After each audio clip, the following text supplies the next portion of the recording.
Good morning, YouTubers. How y'all doing? It is Friday, and guess what we got? We got some rain, so really looking forward to that. The heat that we've had has just been tremendous. So that whatever this storm that's blew in early this morning has definitely dropped the temperature about 25 degrees, maybe even closer to 30. So it feels so much better. Of course, humidity's way up because of the rain, but just getting the temp down. Maybe once the rain goes away, that it will stay in this. I think we're like 77, 78 degrees right now. So huge turnaround. Let's get through that intro and get in today's video. Be right back.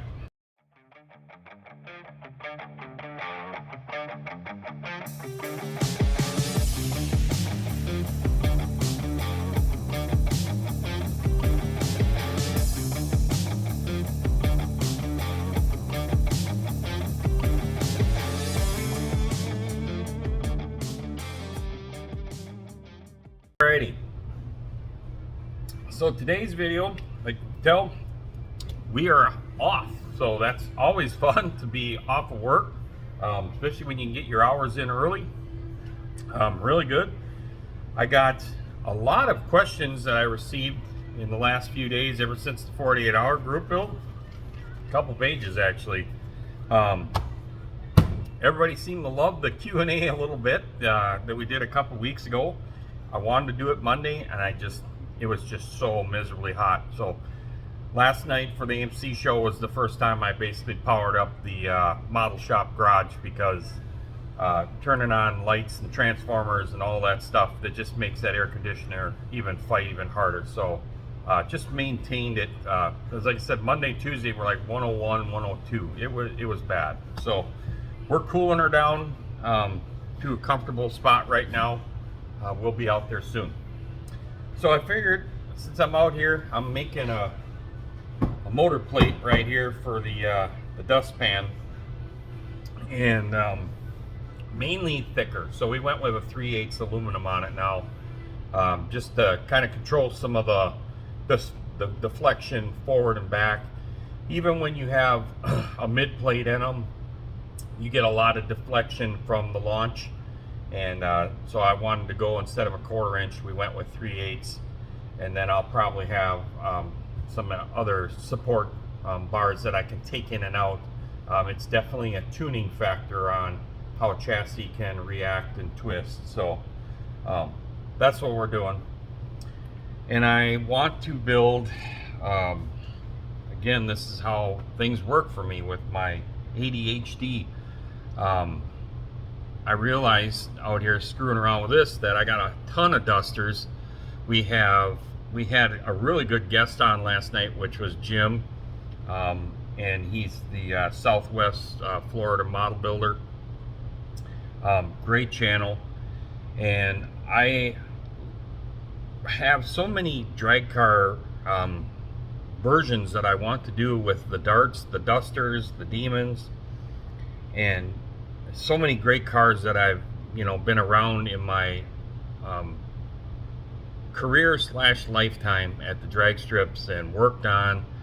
I just want to duplicate so many one-to-one cars, and I don't know why I didn't think of this when I did the Ray Barton dart, but I should have made a fixture, and then I could pump out those brass cages more for more darts.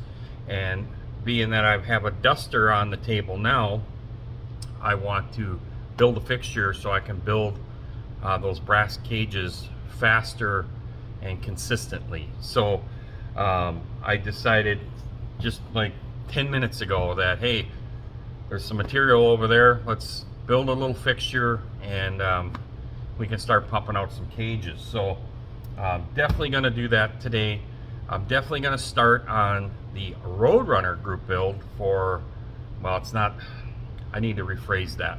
The Roadrunner I'm going to use for the 24-hour cancer group build that came in second to you, the viewers, that picked the Nova for the 48-hour. So I'm planning on going out there here soon when that's to temp, and then I might even pop a live up, just pop a live up, and if there's 2 of you in the chat, to shoot the breeze with while I'm sanding, great. But I really want to get the Roadrunner sanded and get a layer of primer on it. And then being that the humidity is down, block sand that Nova and try and get a layer of clear on that too. So maybe we'll pop up a live while I'm sanding. Now, get into these questions. We need some cheaters for one.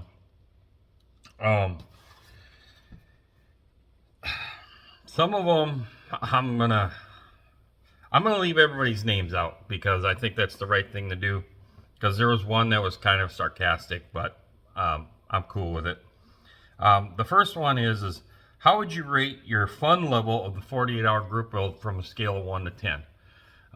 For me, I'm going to use my car number, and that car number is 12K. So I'm going to rate it at a 12 because you cannot put a price, you cannot put it into words of the camaraderie that goes on in these group builds, and especially when we're live. It is so awesome to be working with your buddies on building model cars and just talking models, talking real cars, just having a good time and supporting each other when somebody hits a roadblock and giving them a clear vision. Sometimes 4 eyes, 6 eyes, 8 eyes are better than 2. So, I love it. Would you build that kit again? Absolutely. That Nova kit is a phenomenal kit. I do have one of the special edition kits of that Nova by Revell. I believe it's the same kit but with additional parts. So definitely going to build more of those Novas. This is the sarcastic comment. This individual absolutely hates acrylics. But I know you're going to know who you are, and I still have love for you, bud, and it's all good. I bet you regret using the Kaleido on your 48-hour group build. I do not. I really do not. The Kaleido was not the problem. This guy was the problem. So the fact that I've only used the Kaleido a couple times, and I do have a lot of experience with acrylics, mainly the Createx stuff, but nonetheless, the acrylics are just a different animal. You have to pace yourself a little differently. You have to time things out differently. And again, with any paint job, and I cannot stress this enough, patience is the key. And in 48 hours, patience is the last thing you're thinking about. So I would have been better off not being tired and using my noggin to put a mid-coat clear on. To me, that is exactly where I went wrong 2 ways. I should have put a mid-coat clear down over the stickers and the translucent blue and sealed that before I tried to bare metal foil it. I should have just cleared it, period, and then bare metal foiled it last, not worried about trying to get clear over the bare metal foil, being it was a 48-hour group build. But I did neither one of those. So we ended up with the problem we had. I'm just very grateful that I was able to fix the translucent color and get the tone right to where you can't notice it. So that in itself can be sometimes extremely hard when you're trying to burn the paint in. And that's a whole another topic, how I had to do that so that you don't see the line where the paint tore and then you have a dark line, because this is going to be a different shade than that. So remarkably, the Kaleido paint worked phenomenal like a solvent-based paint would be, and I was able to burn in and fix the paint that left the body. And we have a couple layers of base clear on it now that are ready to be sanded. So it is not a loss. It was definitely a win to learn some tricks or some techniques on how to attack and use that product. It's a phenomenal product. I can't say enough about the Kaleido stuff. So the next paint we're going to definitely try on a body is going to be the Hobby Lobby airline stuff. That stuff looks like a phenomenal paint too. We have pretty much most of the colors. There's a couple that I don't have. but we'll acquire those in the next few weeks and make space for that out there too. So, what kit are you going to do for the 24-hour cancer build? That is the 70 Roadrunner by Revell, and we're going to paint it pink. So, what kart clubs do you belong to? Now, I'm not sure if you're talking one-to-one or you're talking model. I'm going to assume it's model. The MSM club is the main one that I belong to right now. And then more of an internet club would be the Coast to Coast club that Paul Maddox has created. There's two clubs up here, MCCM and then RPM. I definitely want to be a member and sign up with RPM. Those gentlemen have hosted quite a few model shows, and they really do a good job of welcoming people in, and that is extremely awesome. And that's what it's all about for me. It's about the people, it's about the cars, it's the hobbies, the techniques. There's so many things in life that you really don't need to deal with a bunch of people that want to be assholes. So I really try to make sure that I surround myself with good people, because good people always have their best foot forward in their life, and they also think about others around them. And when you're dealing with stuff like this and you have people helping, you need to know that they're doing their job so that you're not putting yourself in jeopardy. So it's always good to have good people. I've seen a lot of dumb stuff happen that's caused failures, and those failures can lead to you getting hurt or loss of a lot of money in materials. So why do you always build cars that have to look fast or have a drag motif? Well, that's my thing. So everybody has a thing, whether you're a patina guy, a shiny guy, a drag race guy, a circle track guy. I mean, it is your thing. I mean, there's guys, well, for example, another great channel, David Parsley's channel, he does a ton of municipal type vehicles, fire trucks, assistant trucks and tool trucks and all that stuff, and that's his thing. So yeah, there's other builds that I really like to do. I mean, I did for the cancer build last year, I did that that little 29 street rod, you know. I like all that stuff. It's just I'm trying to get some of these real cars that I really like duplicated and put into model form, so I have a full shelf.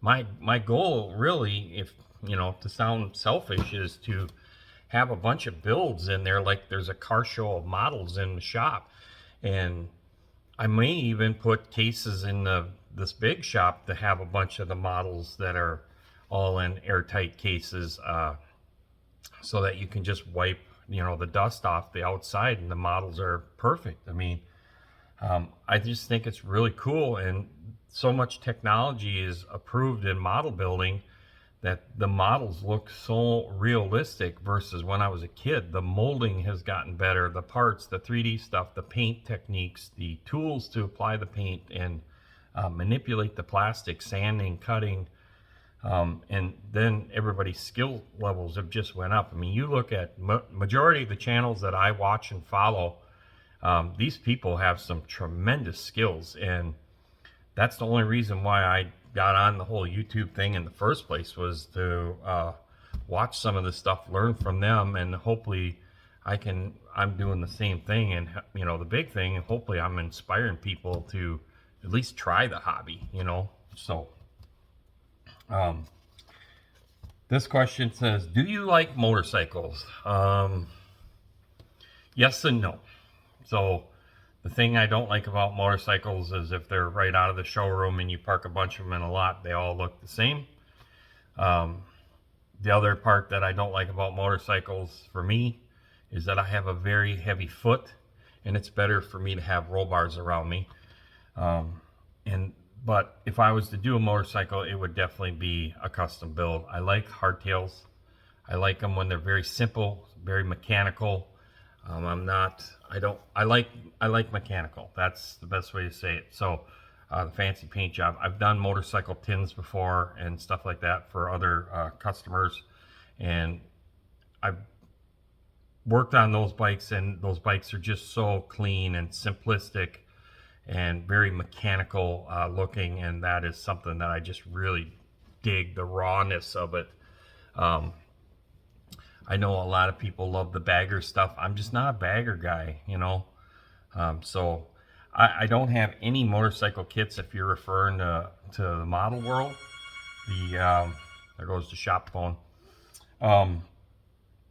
The model world, the only one I have is the one that's in that 29 pickup Revell kit, and I have not built that yet. So I've seen some great ones at model shows, and those builds are remarkable. So someday I'm definitely going to try a motorcycle. I probably would do it during the winter months, so that especially over Christmas time when I'm off for a few weeks, so I can just kind of attack it really good. But they look really cool, and I would probably do something a little more custom to a little bit of flair ideas that I have on bikes that I like. Even the real world custom builders, I've met a lot of those guys that used to be on those Discovery Channel used to do the biker build offs, and a lot of the fabrication stuff, especially in that era, you know, early 2000s, going up to probably 2007, 8, from like 2002, a lot of us fabrication guys would all chatter and talk. There was other forums and stuff that were on the internet at the time, and met a lot of great people. You trade, you know, fabrication stuff, different dyes and things that you do to try and manipulate and move metal around, especially sheet metal.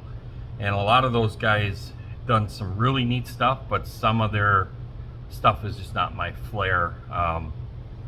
There's probably only really a couple motorcycle builders that kind of have the same interest of flair, and unfortunately one of them guys is no longer with us, and that was Indian Larry.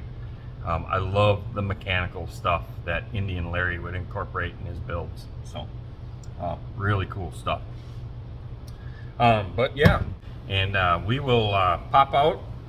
We will get some stuff done out here. We're gonna start making this fixture, get into the model shop, and start doing some body work. Well, I gotta kind of pick up the bench because it's still a disaster from the 48, and we will get to sanding on that there Roadrunner, and really looking forward. I'm very glad to have the day off today to just hang out with my hobbies and have fun, and just putts, just have a good time and putts. So hopefully you people all having a good Friday so far.